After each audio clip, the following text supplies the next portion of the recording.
വിശദമായ ഒരു വേർപാടിൻ്റെ ദുഃഖത്തിലാണ് നമ്മുടെ പരിശുദ്ധ പിതാവ് ഫ്രാൻസിസ് പാപ്പ ഈ ലോകം വിട്ട് പിതാവിൻ്റെ ഭവനത്തിലേക്ക് യാത്രയായല്ലോ. പരിശുദ്ധ പിതാവിനെ ഏതാനും നിമിഷം ഒന്ന് ഓർക്കാൻ വേണ്ടിയാണ് നമ്മുടെ ഈ ഭദ്രാസന ദേവാലയത്തിൽ 1 മണിക്കൂർ നമുക്കൊന്ന് ഒന്നിക്കാം എന്ന് കരുതിയത്. ധാരാളം പേര് വൈദികർ എത്തി. ഈ ഉച്ചസമയത്തും ഒരു ദിവസമേ ഉള്ളായിരുന്നു അറിയിപ്പ് കൊടുത്തിട്ട്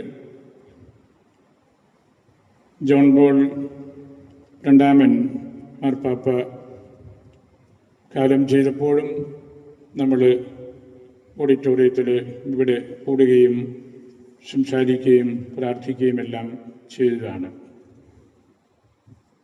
നമ്മളിതൊരു മണിക്കൂർ മാത്രമുള്ള ഒരു ഓർമ്മയുടെ മണിക്കൂറാണ്.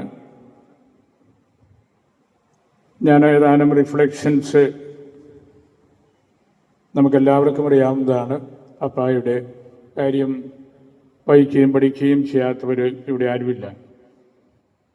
എങ്കിലും ഞാൻ ചുരുക്കം ചില ഓർമ്മപ്പെടുത്തലുകളൊന്ന് നടത്തുകയാണ്. അത് നമുക്ക് അവസാനം പരിശുദ്ധ പിതാവിന് വേണ്ടി ഒപ്പീസ് ചൊല്ലി പ്രാർത്ഥിക്കുന്ന സഭയുടെ കർമ്മത്തിലേക്ക് പ്രവേശിക്കാനായിട്ടുള്ള ഒരു ചെറിയ കാലം പണിയുന്നത് പോലെയുള്ള ഒരു കർമ്മം മാത്രമാണ്. ഏതാനും വർഷങ്ങൾക്ക് മുമ്പ് വാഷിങ്ടൺ പോസ്റ്റ്, ലോകത്തിലെ തന്നെ ഏറ്റവും നല്ല ന്യൂസ് പേപ്പറുകളിൽ ഒന്നാണ്, അവർ പഠിച്ചെഴുതിയ ഒരു റിമാർക്ക്,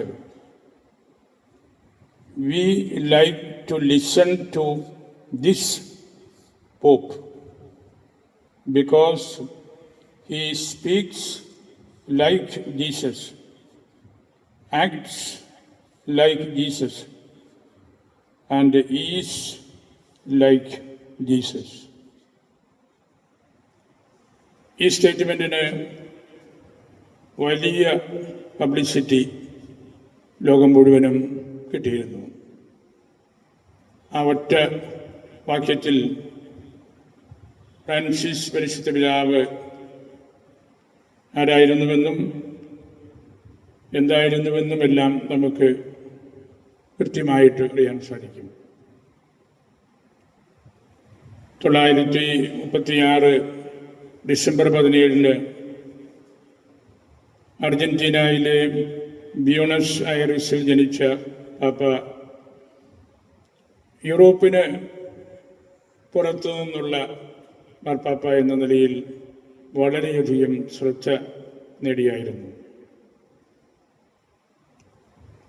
ദൈവജനത്തിൻ്റെ മുഴുവൻ സ്വരം സഭയിൽ പ്രതിധ്വനിക്കണം എന്നുള്ള ആ ഒരു ചിന്തയായിരുന്നു സിനഡാലിറ്റി എന്ന സഭയ്ക്ക് വളരെ പരിചയമുള്ള ആ വാക്കിലൂടെയും പ്രവർത്തനങ്ങളിലൂടെയും പരിശുദ്ധ പിതാവ് നടപ്പിലാക്കിയത്.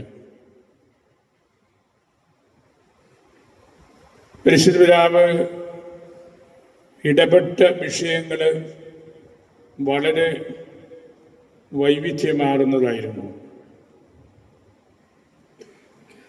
സാമൂഹികവും പാരിസ്ഥിതികവുമായ കാര്യങ്ങളിൽ മറ്റാരെയേക്കാൾ പിതാവ് ഇടപെട്ടു.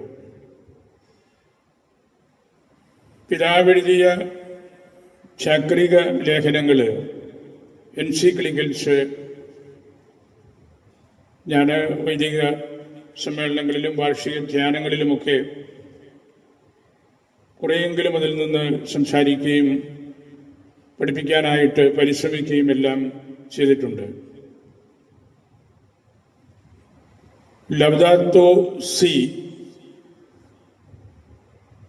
ഫ്രatelli tutti, lumen fidei, അവസാനമായിട്ട് ദിലെക്സിറ്റ് നോസ്. അതിനോട് ചേർന്ന് ചാക്രിക ലേഖനം അല്ലെങ്കിലും അപ്പോസ്തോലിക ലേഖനം എന്ന നിലയിൽ ലൗദാത്തെ ദേവു, ഈ 5 പ്രബോധനങ്ങൾ വഴി പരിശുദ്ധപിതാവ് മനുഷ്യരെക്കുറിച്ച്, ദൈവത്തെക്കുറിച്ച്, പ്രപഞ്ചത്തെക്കുറിച്ച്, നമ്മുടെ ഈ പ്രപഞ്ചത്തിലുള്ള പ്രതിസന്ധികളെക്കുറിച്ച് എല്ലാം നമ്മളോട് സംസാരിച്ചു. പാപ്പായുടെ ജീവിത കാഴ്ചപ്പാടുകൾ ലോകമെമ്പാടുമുള്ള ആളുകൾക്ക് വളരെ പ്രാക്ടിക്കലായിട്ടുള്ള കാര്യങ്ങളായിട്ട് എടുക്കാവുന്നതാണ്. പാപ്പായുടെ എളിമയും സാമൂഹിക ജീവിതത്തിലുള്ള ഉറച്ച വിശ്വാസവും നമുക്കെല്ലാം മാതൃകയാണ്. പാവപ്പെട്ടവരോടുള്ള പിതാവിൻ്റെ പ്രത്യേക ശ്രദ്ധയും പരിസ്ഥിതിയെക്കുറിച്ചുള്ള ഉത്കണ്ഠകളും പ്രവാസികളെക്കുറിച്ചുള്ള കരുതലും ഏറെ ശ്രദ്ധ നേടിയിരുന്നു. ആഡംബര ജീവിത ശൈലികൾ ഒഴിവാക്കി സാധാരണക്കാരനെ പോലെ ജീവിക്കണമെന്ന് പറയുക മാത്രമല്ല, അങ്ങനെ ജീവിക്കുകയും ചെയ്ത വ്യക്തിയായിരുന്നു പരിശുദ്ധ പിതാവ്. പിതാവിൻ്റെ പ്രവർത്തനങ്ങളിൽ ജനശ്രദ്ധ നേടിയത് ഒരു പ്രത്യേക കാര്യം മാത്രമല്ല. പിതാവ് ഒരു കൾച്ചറായിരുന്നു. ഏത് വിഷയത്തെക്കുറിച്ച് പറഞ്ഞാലും പഠിപ്പിച്ചാലും എവിടെ പോയാലും പിതാവ് ഇന്ന ഒരു കാര്യം എന്ന് മാത്രം പറഞ്ഞ് നമുക്ക് അവസാനിപ്പിക്കാൻ പറ്റില്ല. പഴയ നിയമത്തില് സഭാ പ്രസംഗകൻ 7:1 ഞാൻ മരിക്കുന്ന ദിവസം ഞാൻ ജനിച്ച ദിവസത്തേക്കാൾ ഉത്തമം എന്നൊരു തിരുവചനമുണ്ടല്ലോ. മേളിയോർ എസ്റ്റ് ദിയെ മോർത്തിസ് ദിയെ നാത്തിവിറ്റാത്തിസ്. മരിക്കുന്ന ദിവസത്തിൻ്റെ പ്രത്യേകത പരിശുദ്ധ ഫ്രാൻസിസ് പിതാവിൻ്റെ ജീവിതത്തിലും ഇത് അന്വർത്ഥമായി. ലോകത്തിന് മുഴുവനും ഉൾക്കാഴ്ചയും അകവെട്ടവും നൽകി പരിശുദ്ധ പിതാവ് സ്വർഗത്തിൻ്റെ വെളിച്ചത്തിൽ സഞ്ചരിക്കുവാനായിട്ട് കടന്നുപോയി. തോമസ് അക്വീനാസിൻ്റെ അന്ത്യമൊഴിയായ കർത്താവേ, നിന്നെയാണ് ഞാൻ പ്രസംഗിച്ചത്, നിന്നെക്കുറിച്ചാണ് ഞാൻ പഠിപ്പിച്ചത് എന്നത് പരിശുദ്ധ ഫ്രാൻസിസ് പിതാവിൻ്റെയും ജീവിത സാക്ഷ്യമാണ്. നിത്യതയിലേക്കുള്ള പടി ചവിട്ടിക്കയറുമ്പോൾ ജീവിതഭാണ്ഡത്തിൽ ഒന്നും അവശേഷിപ്പിക്കാതെ എല്ലാം വിശ്വാസികൾക്കും അവിശ്വാസികൾക്കും പാവപ്പെട്ടവർക്കുമായി കൊടുത്ത് ഒന്നും സ്വന്തമാക്കാതെ അഹ്റോനെ പോലെ നീയാണ് എൻ്റെ ഓഹരി എന്ന് പറഞ്ഞ് പരിശുദ്ധ പിതാവ് കടന്നു പോവുകയാണ്. ഹൃദയത്തിൻ്റെ ഭാഷയായിരുന്നു ഫ്രാൻസിസ് പിതാവിൻ്റേത്. പ്രകാശത്തിൻ്റെ വഴിയിലൂടെ മാത്രമേ നടക്കാവൂ എന്നതായിരുന്നു നിരന്തരമായ പ്രബോധനം. ലോകത്തിൻ്റെ കാറ്റിലും കോളിലും ഒരുപാട് ചെറുതിരി നാളങ്ങളെല്ലാം ഉലഞ്ഞ് അണഞ്ഞ് പോയപ്പോഴും ഫ്രാൻസിസ് എന്ന വെട്ടം അല്പം പോലും മങ്ങിയില്ല. താൻ ജീവിച്ച കാലമത്രയും അടുത്ത തലമുറയ്ക്ക് ദൈവത്തിൻ്റെ വെട്ടം നൽകിയ ലുക്സാർ ബിക്കാർ, ലൈറ്റ് ബെയറർ ആയിരുന്നു ഫ്രാൻസിസ് പിതാവ്. കർത്താവിൻ്റെ സഭയെ പൂർണ്ണ ശോഭയിൽ കാത്തുസൂക്ഷിക്കാൻ എപ്പോഴും പരിശ്രമിച്ച നീതിമാനായ കാവൽക്കാരനും വിശ്വസ്തനായ കാര്യസ്ഥനുമായിരുന്നു ഫ്രാൻസിസ് പിതാവ്. ദൈവത്തെ മറക്കുമ്പോൾ ജീവിതത്തെ സംബന്ധിച്ച അടിസ്ഥാന ചോദ്യങ്ങൾ ചോദിക്കുവാൻ നാം വിസമ്മതിക്കും എന്നും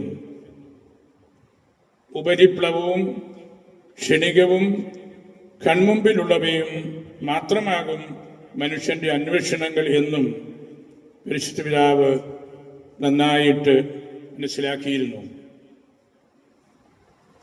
ആഗോള കത്തോലിക്ക സഭയുടെ ഹൃദയമാകാൻ ഫ്രാൻസിസ് പാപ്പായ്ക്ക് കഴിഞ്ഞു.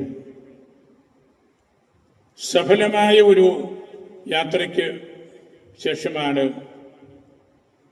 സൗമ്യമായ ഒരു നാളം പോലെ ഫ്രാൻസിസ് പിതാവ് ഇപ്പോൾ പത്രോസിൻ്റെ അൾത്താരയ്ക്ക് മുൻപിൽ ഉറങ്ങി കിടക്കുന്നത്. ആ ഉറക്കം ലോകം മുഴുവനും ഈ മണിക്കൂറുകളിൽ ശ്രദ്ധിച്ച് കണ്ടുകൊണ്ടിരിക്കുകയാണ്. പരിശുദ്ധ ഫ്രാൻസിസ് പാപ്പായുടെ സഭാ ശുശ്രൂഷയെ കാരുണ്യത്തിൻ്റെ കാലഘട്ടം എന്ന് നമുക്ക് വിശേഷിപ്പിക്കാം. ലോകത്തെ മുഴുവൻ ആകർഷിച്ച വിനയത്തിൻ്റെ ഉടമയായിരുന്നു പിതാവ്. നമുക്ക് ചുറ്റും കാരുണ്യത്തിൻ്റെ ധാരാളം അടയാളങ്ങൾ ഉണ്ടെങ്കിലും കൃത്യമായി സ്വയം കരുണയുടെ ഒരു അടയാളമായി തീരാൻ ഫ്രാൻസിസ് പിതാവിന് കഴിഞ്ഞു. സഭയ്ക്ക് വേണ്ടി ഓടിത്തളർന്ന, തേഞ്ഞ് ഇല്ലാതായ, ഉരുകിത്തീർന്ന ആടുകളുടെ മണമുള്ള കരുണയുള്ള ഇടയനായിരുന്നു ഫ്രാൻസിസ് പിതാവ്. എല്ലാ വാതിലുകളും പൊട്ടി അടയ്ക്കപ്പെട്ട നിരാലംബരായ സാധുക്കൾക്ക് ധൈര്യത്തോടും ആത്മാഭിമാനത്തോടും കൂടി കയറി ചെല്ലാവുന്ന, ആരുമില്ലാത്തവരുടെ അവസാനത്തെ അഭയകേന്ദ്രമായി സഭയെ മാറ്റുന്നതിൽ പിതാവ് ബദ്ധ ശ്രദ്ധനായിരുന്നു. പാവപ്പെട്ടവരെ മറന്ന് കളയരുത് എന്ന ഓർമ്മപ്പെടുത്തൽ ഹൃദയത്തിൽ ഉള്ളതുകൊണ്ടാണ് ഫ്രാൻസിസ് എന്ന പേര് പിതാവ് സ്വീകരിച്ചത് എന്നും നമുക്കെല്ലാവർക്കും അറിയാം. ജി.കെ. ചെസ്റ്റർട്ടൺ ഒരിക്കൽ ഫ്രാൻസിസ് അസീസിയെ പറ്റി എഴുതി, ദൈവത്തിൻ്റെ കരുണ പോലെ ഫ്രാൻസിസ് അസീസി ഞങ്ങൾക്കിടയിലൂടെ നടന്നപ്പോൾ ക്രിസ്തു സത്യമായും ഉയർത്തെഴുന്നേറ്റുവെന്ന് ഞങ്ങളെല്ലാവരും വിശ്വസിക്കാൻ തുടങ്ങി. ഞാനൊന്നുകൂടെ അദ്ദേഹത്തിൻ്റെ വാക്യം വായിക്കുകയാണ്. ചെസ്റ്റർട്ടൻ്റെ ദൈവത്തിൻ്റെ കരുണ പോലെ ഫ്രാൻസിസ് അസീസി ഞങ്ങൾക്കിടയിലൂടെ നടന്നപ്പോൾ ക്രിസ്തു സത്യമായും ഉയർത്തെഴുന്നേറ്റുവെന്ന് ഞങ്ങളെല്ലാവരും വിശ്വസിച്ചു തുടങ്ങി. ഈ വാക്കുകൾ ഫ്രാൻസിസ് പാപ്പായുടെയും ജീവിതത്തിൻ്റെ സാക്ഷ്യം തന്നെയാണ്. അസീസിയെ ആധ്യാത്മിക ലോകം രണ്ടാം ക്രിസ്തു എന്ന് വിശേഷിപ്പിച്ചെങ്കിൽ പൂർണ്ണമായ സന്തോഷത്തോടുകൂടി ഈ ലോകം ഫ്രാൻസിസ് പിതാവിനെ മൂന്നാം ക്രിസ്തു എന്ന് വിശേഷിപ്പിക്കും എന്ന് ഉറപ്പാണ്. നമ്മുടെയൊക്കെ ഉള്ളിലുള്ള നന്മയെ സ്വാഭാവികമായി പുറത്തേക്കെടുക്കുവാൻ നമ്മെ പ്രേരിപ്പിക്കുന്നതായിരുന്നു വിശുദ്ധ ഫ്രാൻസിസ് പാപ്പായുടെ അജപാലന ശൈലി. കർത്താവിൻ്റെ ചലനങ്ങളായിരുന്നു, കർത്താവിൻ്റെ വാക്കുകളായിരുന്നു, കർത്താവിൻ്റെ നോട്ടമായിരുന്നു ഫ്രാൻസിസ് പിതാവിൻ്റേതും. നമ്മുടെ കാലഘട്ടത്തിൽ കരുണയുടെ വാതിൽ തുറന്നിട്ട് ദൈവത്തിൻ്റെ കരവും നാവുമായി പ്രവർത്തിച്ച് നമ്മുടെ ഒപ്പം സഞ്ചരിച്ച് ദൈവത്തിൻ്റെ കരുണയിലേക്ക് ലോകത്തെ കൂട്ടിക്കൊണ്ടുപോകുവാൻ പരിശുദ്ധ പിതാവിന് കഴിഞ്ഞു. ഫ്രാൻസിസ് പിതാവിലൂടെ സുവിശേഷം ലോകമെമ്പാടും ഒരിക്കൽ കൂടെ കേട്ടു.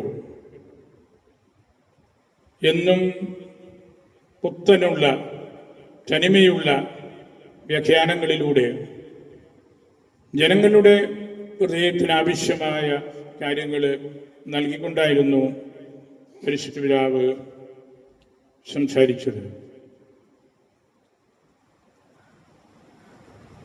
പരിശുദ്ധ പിതാവ് പൗരസ്ത്യ സഭകൾ കൂടുതൽ ശ്രദ്ധിക്കേണ്ട നിരവധിയായ കാര്യങ്ങളെക്കുറിച്ചും ഇതിനോടകം സംസാരിച്ചുകൊണ്ടാണിരുന്നത്. അതിലേക്ക് വരുന്നതിന് മുമ്പ് ഞാൻ ഒന്ന് രണ്ട് ചെറിയ പിതാവിൻ്റെ ലെറ്റേഴ്സിനെ കുറിച്ചുകൂടി ഒന്ന് പറയുകയാണ്. 16-ാം നൂറ്റാണ്ടിലെ കീർത്തികേട്ട ദാർശനികനായിരുന്നു ഫ്രഞ്ചുകാരനായ ബ്ലെയ്സ് പാസ്കാൽ. വളരെ ബ്രില്യൻ്റ് ആയിട്ടുള്ള ഒരു സയൻറ്റിസ്റ്റ്. ഒപ്പം അദ്ദേഹം വളരെ ഡീപ്പായ മിസ്റ്റിക്കൽ തിയോളജി, പൗരസ്ത്യ സഭകൾ ഹൃദയത്തിൽ സൂക്ഷിക്കുന്ന ആ കാര്യവും കൊണ്ടു നടന്നു. അദ്ദേഹത്തെക്കുറിച്ച് എഴുതിയ letter സുബ്ലിമിറ്റാസ് et miseria hominis, the grandeur and the misery of man. അതാണ് അതിൻ്റെ പേര്. ബ്ലെയ്സ് നമുക്ക് ആർക്കും പറയാൻ പറ്റാത്ത വാക്കുകളിലൂടെ ദൈവത്തെക്കുറിച്ചും ഈശോയെക്കുറിച്ചും എല്ലാം പറഞ്ഞയാളാണ്. അദ്ദേഹത്തിൻ്റെ ഒരു വാക്യം ഇതാണ്: The heart has its reason which reason does not possess. അതിൻ്റെ വെളിച്ചത്തിലാണ് പരിശുദ്ധ പിതാവ് അവൻ നമ്മെ സ്നേഹിച്ചു എന്ന ചാക്രിക ലേഖനം ഈ അടുത്ത നാളിൽ എഴുതിയത്. ഞാൻ അതിലേക്ക് അല്പസമയം കഴിയുമ്പോൾ എത്തും. അതുപോലെ തന്നെ പരിശുദ്ധ പിതാവിൻ്റെ ഇടപെടലുകളിലെല്ലാം ക്ലോയിസ്റ്റേഡ് കോൺവെൻഷനെ കുറിച്ച്, പൊതുവായിട്ടുള്ള സമർപ്പിത ജീവിതത്തെക്കുറിച്ച്, അൽമായ അപ്പോസ്റ്റലേറ്റിനെ കുറിച്ച്, നിരന്തരമായിട്ട് ദൈവവചനം ഉരുവിട്ടുകൊണ്ടിരിക്കുന്ന ഈശോനാമ പ്രാർത്ഥനക്കാർ എന്ന് അറിയപ്പെടുന്ന ആ വിഭാഗക്കാരെ കുറിച്ച് എല്ലാം സംസാരിച്ചിട്ടുണ്ട്. ഒരു പൗരസ്ത്യ ആഭിമുഖ്യത്തോടെ ഫ്രാൻസിസ് പിതാവിനെ വായിച്ചാൽ മറ്റാരും പറയാത്ത നിരവധിയായ കാര്യങ്ങൾ പറഞ്ഞിട്ടുണ്ട്. നമ്മളുടെ സഭയെക്കുറിച്ച്, സുറമലബാർ സഭയെക്കുറിച്ച് ഇത്രമാത്രം അറിയാവുന്ന മറ്റൊരു പരിശുദ്ധ പിതാവും ചരിത്രത്തിൽ ഉണ്ടായിട്ടില്ല. നിരവധിയായ തവണകളിൽ പിതാവിൻ്റെ അടുത്ത് സുറമലബാറുകാർ, വൈദികരും അൽമായരും മേലധ്യക്ഷന്മാരും എല്ലാം എത്തിയിട്ടുണ്ട്. അവരെയൊക്കെ പിതാവിന് പേഴ്സണലായിട്ട് കൂടെ ഓർത്തിരിക്കാനും അവരുടെ കാര്യങ്ങൾ ചിന്തിക്കാനും പറയാനും എല്ലാം കഴിയുന്നു എന്നത് നമുക്ക് വിസ്മയം തോന്നും. ഫ്രാൻസിസ് എന്ന് പേരെടുത്തപ്പോൾ ഈശോയുമായിട്ടും ഫ്രാൻസിസുമായിട്ടും അകലം പാലിക്കാൻ ഒന്നും ഒരവസരത്തിലും പരിശുദ്ധ പിതാവ് സമ്മതിച്ചില്ല. ഒരേ ഇഷ്ടം, ഒരേ അനിഷ്ടം എന്ന കാര്യമാണ് പിതാവ് മനസ്സിൽ കൊണ്ടു നടന്നത്. ലത്തീനിൽ പറയുമല്ലോ, ഈദം വേൾലെ ഈദം നോൺലെ. ഒരേ ഇഷ്ടം, ഒരേ അനിഷ്ടം. അവിടെ പിന്നെ ഒരു വ്യത്യാസമില്ല, ഒരു തരംതിരിവില്ല. അത്രമാത്രം തൻ്റെ പേര് ജീവിതത്തിൽ അന്വർത്ഥമാക്കിയ ഒരു ശ്രേഷ്ഠാചാര്യനാണ് പരിശുദ്ധ പിതാവ്. ഫ്രാൻസിസ് എന്നത് പാപ്പായുടെ ഒരു പേര് മാത്രമായിരുന്നില്ല. പാപ്പ ജീവിക്കാൻ ആഗ്രഹിച്ച ജീവിത ശൈലി ആയിരുന്നു, പ്രഘോഷിക്കാൻ ആഗ്രഹിച്ച സുവിശേഷമായിരുന്നു, പാലിക്കാൻ ആഗ്രഹിച്ച മതബോധനമായിരുന്നു, സ്വർഗത്തിലേക്ക് കടക്കാനുള്ള കവാടമായിരുന്നു.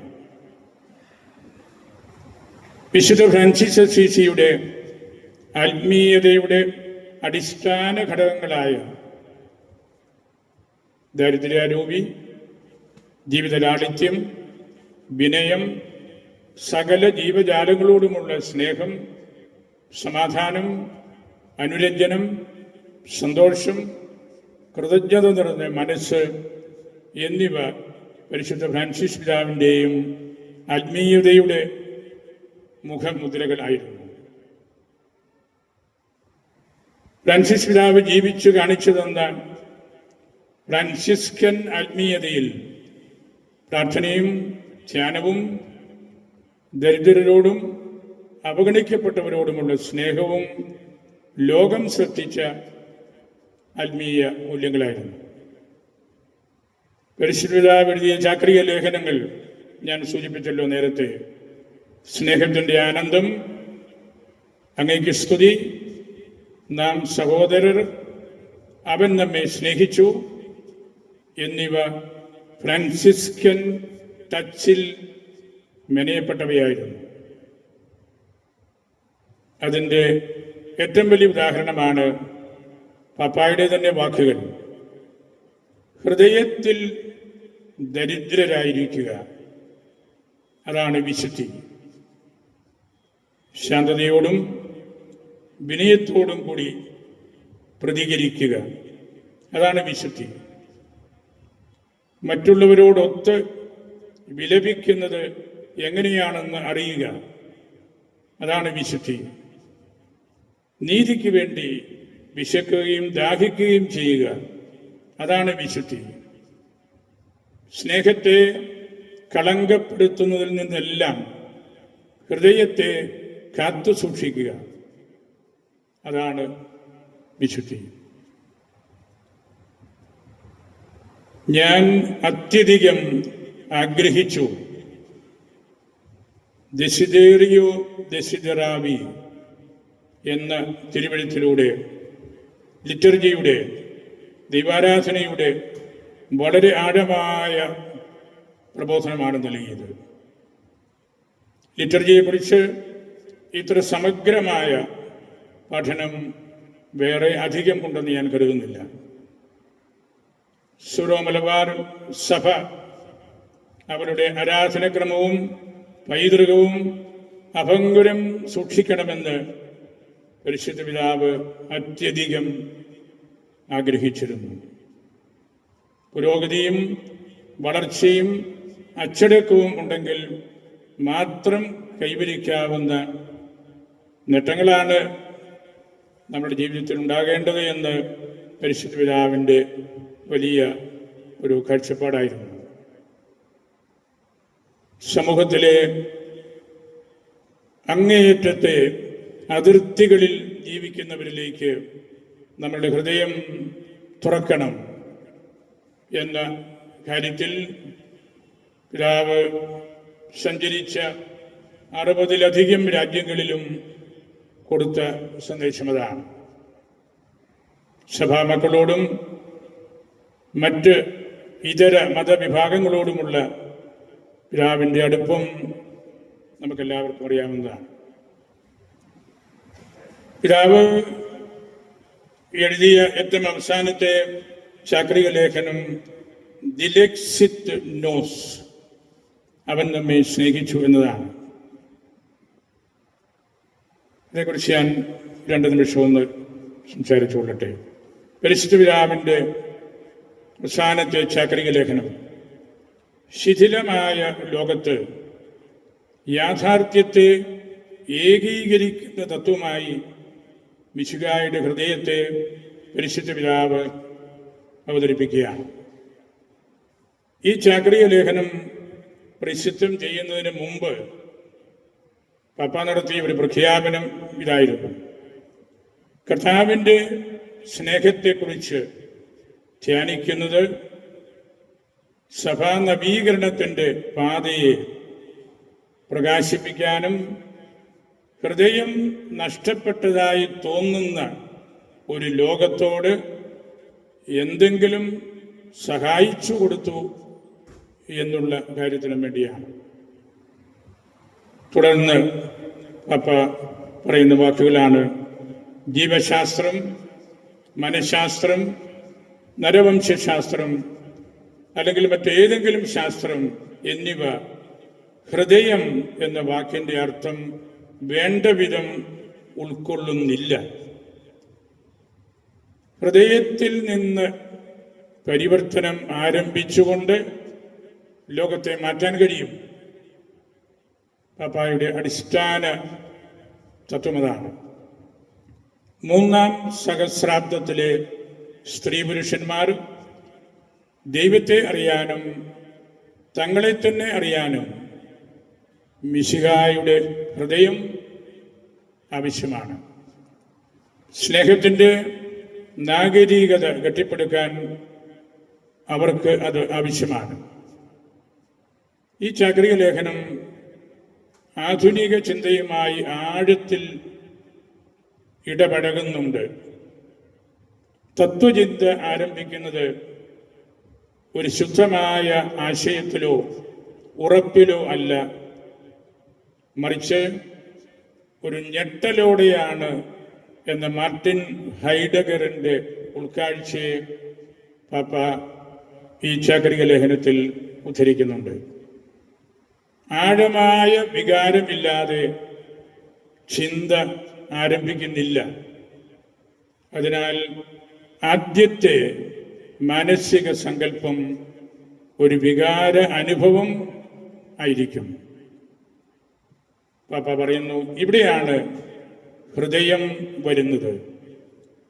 നിരാശാജനകമായ വിധം ഛിന്ന ഭിന്നമാണെന്ന് തോന്നുന്ന വ്യക്തിപരമായ നമ്മളുടെ ചരിത്രത്തെ ഹൃദയത്തിന് ഏകീകരിക്കാനും യോജിപ്പിക്കാനും കഴിയും. ഹൃദയത്തിന് മാത്രമേ എല്ലാറ്റിനും അർത്ഥം കണ്ടെത്താൻ കഴിയൂ. വ്യത്യസ്ത മനസ്സുകളോ ഇച്ഛകളോ ഏകീകരിക്കുന്നതിലും അനുരഞ്ജിപ്പിക്കുന്നതിലും ഹൃദയത്തിൻ്റെ സഹായത്താൽ നമ്മുടെ സമൂഹങ്ങൾ വിജയിക്കും. അതുവഴി സഹോദരീ സഹോദരങ്ങൾ എന്ന നിലയിൽ ഐക്യത്തിൽ നമ്മെ നയിക്കാൻ ആത്മാവിന് കഴിയും. അനുരഞ്ജനവും സമാധാനവും ഹൃദയത്തിൽ നിന്നാണ് ജനിക്കുന്നത്. മിശിഹായുടെ ഹൃദയം എന്നാൽ തുറന്ന മനസ്സ്, സമാധാനം, സന്തോഷം, കണ്ടുമുട്ടൽ എന്നിവ അർത്ഥമാക്കുന്നു. ടെക്നോളജിയും ഉപഭോഗപരിധിയും അടക്കി പാടുന്ന സമൂഹത്തോടുള്ള സുപ്രധാനമായ ഒരു പ്രതികരണമാണ് പാപ്പ നൽകുന്നത്.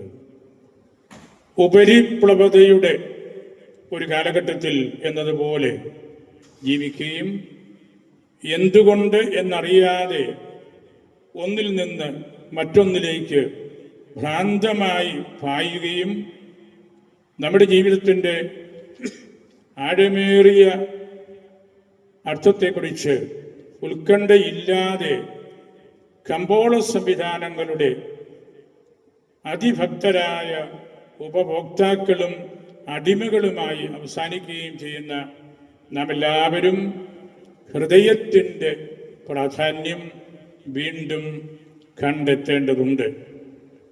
തിരുഹൃദയത്തോടുള്ള ഭക്തി കേവലം ഒരു സ്വകാര്യ ആത്മീയ ആചാരമല്ലെന്നും സാമൂഹിക ജീവിതത്തിലും മനുഷ്യ ബന്ധങ്ങളിലും ആഴമുള്ള ചലനങ്ങൾ ഉണ്ടാക്കാൻ ഈ ഭക്തിക്ക് കഴിയും എന്നും പാപ്പ പഠിപ്പിക്കുകയാണ്. ഈശോയുടെ ഹൃദയത്തിൽ സുവിശേഷങ്ങൾ 4 അതിൻ്റെ സമ്പൂർണതയിൽ എത്തുന്നു എന്നതാണ് പാപ്പായുടെ ഊന്നൽ. ഹൃദയപൂർവം സംസാരിക്കാനും പ്രവർത്തിക്കാനും കഴിയാതെ വരുമ്പോൾ ഹൃദയത്തിൻ്റെ മൂല്യം നഷ്ടപ്പെടുന്നു. എല്ലാം ഹൃദയത്തിൻ്റെ ഭരണത്തിന് കീഴിൽ കൊണ്ടുവരണം. ബുദ്ധി, മനസ്സ്, ഭാവന എല്ലാം. അക്രമവാസനയും ആർത്തിയും അതിനു കീഴിൽ ഇല്ലാതാകും. എന്നെ ഞാനാക്കുന്നത് എൻ്റെ ഹൃദയമാണ്. മറ്റുള്ളവരോട് എന്നെ ചേർക്കുന്നതും എൻ്റെ ഹൃദയമാണ്. ഏത് ശാസ്ത്രവും മനുഷ്യരെ ഭാഗികമായി മാത്രമേ കാണുന്നുള്ളൂ. ഹൃദയം മാത്രം മനുഷ്യനെ അവൻ്റെ ആന്തരികതയിലേക്ക് നയിക്കപ്പെട്ട് സമ്പൂർണതയെ ഒന്നിച്ച് തിരിച്ചറിയാൻ സഹായിക്കുന്നു. പരിശുദ്ധാവിൻ്റെ ഇപ്രകാരമുള്ള ചിന്തകൾ ആ ചാക്രിക ലേഖനത്തിലെ ഇതിനോടകം ദൈവശാസ്ത്ര ഫോറങ്ങളിലും അതുപോലുള്ള ചർച്ചാവേദികളിലുമെല്ലാം വളരെയേറെ പ്രസിദ്ധമായി കഴിഞ്ഞ കാര്യമാണ്. പലപ്പോഴും വൈദികരോടും മേലധ്യക്ഷന്മാരോടും കർക്കശ സ്വഭാവത്തോടുകൂടി പരിശുദ്ധപിതാവ് സംസാരിച്ചിട്ടുണ്ട്. ഓസ് എസ്റ്റിസ് ലുക്സ് മുന്തി, you are the salt of the earth എന്ന തിരുവചനത്തിലൂടെ വളരെയേറെ താക്കീതുകൾ എല്ലാവർക്കും നൽകിയിട്ടുണ്ട്. ഞാൻ മുമ്പ് സൂചിപ്പിച്ചതുപോലെ മോണസ്ട്രികളെ കുറിച്ച്, ക്ലോയിസ്റ്റേഡ് കോൺവെൻസിനെ കുറിച്ച് നമ്മൾ സാധാരണ മിണ്ടാമടങ്ങൾ എന്ന് പറയുന്ന കാര്യം, ആഴമായ ഭാഷാ പഠനത്തെക്കുറിച്ചെല്ലാം പിതാവിൻ്റെ തീവ്രമായ ചിന്തകളായിരുന്നു. നമുക്കും ഈ പറഞ്ഞതെല്ലാം കുറേയെല്ലാം ഉണ്ട്. എത്രയോ സമർപ്പിത സംഭവങ്ങളുണ്ട്. ക്ലോയിസ്റ്റേഡ് കോൺവെൻസ് ഉണ്ട്. മിണ്ടാമ്പടം അതിൻ്റെ പൂർണ്ണതയിൽ എന്ന പോലെ ജീവിക്കുന്ന ഒരു മഠമുണ്ട്.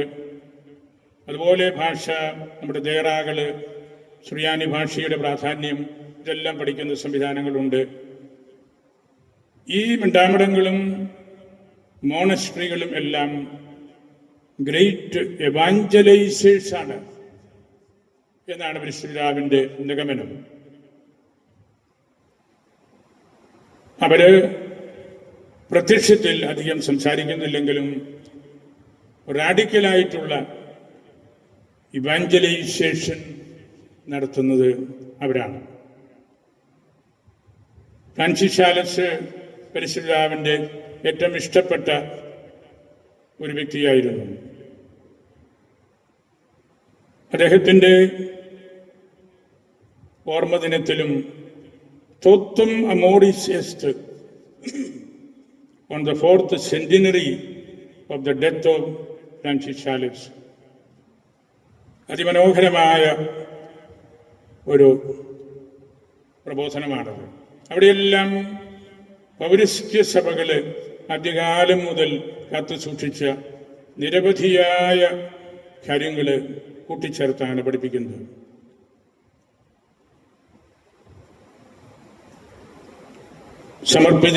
സമർപ്പിതരിലേക്ക് നമ്മൾ നിരന്തരമായിട്ട് യാത്ര ചെയ്യണമെന്നും അവരാണ് നമ്മളുടെ ലോകത്തിൻ്റെ ജീവൻ്റെ ഹൃദയസ്പന്ദനം, beating heart of the church.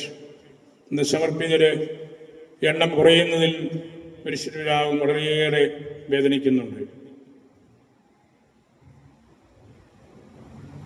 അമേരിക്കയിൽ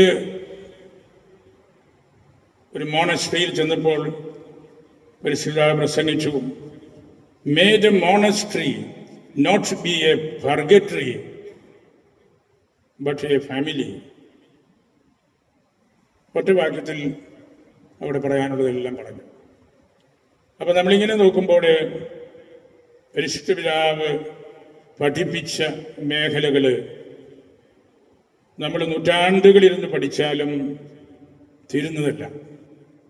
ആർക്കും പഠിച്ചു തീർത്തു എന്ന് പറയാവുന്നതോ അല്ലെങ്കിൽ ഇനിയൊന്നും അതിനകത്ത് പഠിക്കാനില്ല എന്ന് പറയാവുന്നതോ ആയ രീതിയിലല്ല. അതെല്ലാം പ്രാപഞ്ചികമാനമുള്ള കാര്യങ്ങളിലേക്ക് നമ്മളെ എത്തിക്കുന്നതാണ്.